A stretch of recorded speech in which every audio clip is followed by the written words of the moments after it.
আজকে আমি বানাচ্ছি তন্দুরি পমফ্রেট ফ্রাই।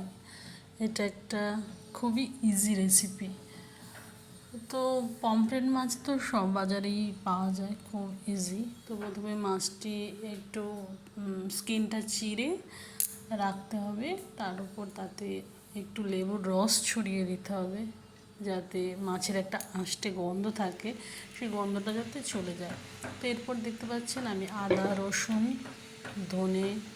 ধনে গুঁড়ো, নুন, হলুদ এবং শুকনো লঙ্কার গুঁড়ো, তাতে একটু তেল দিয়ে মিশিয়ে একটা পেস্ট বানিয়ে নিচ্ছি।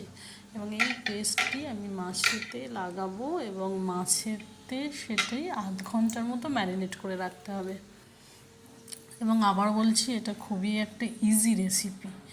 এরপর একটা কড়াইতে তেল গরম করে সেই ম্যারিনেট করা মাছটি দিয়ে দিতে হবে এবং যতক্ষণ না মাছটা সফট হচ্ছে এবং ভালো করে ভাজা হচ্ছে ততক্ষণ মাছটা ভাজতে হবে।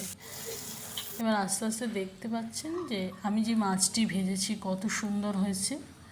এবং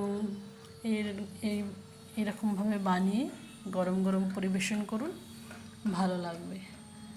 থ্যাংক ইউ ফর ওয়াচিং। আশা করছি আমার ভিডিওটি ভালো লেগেছে।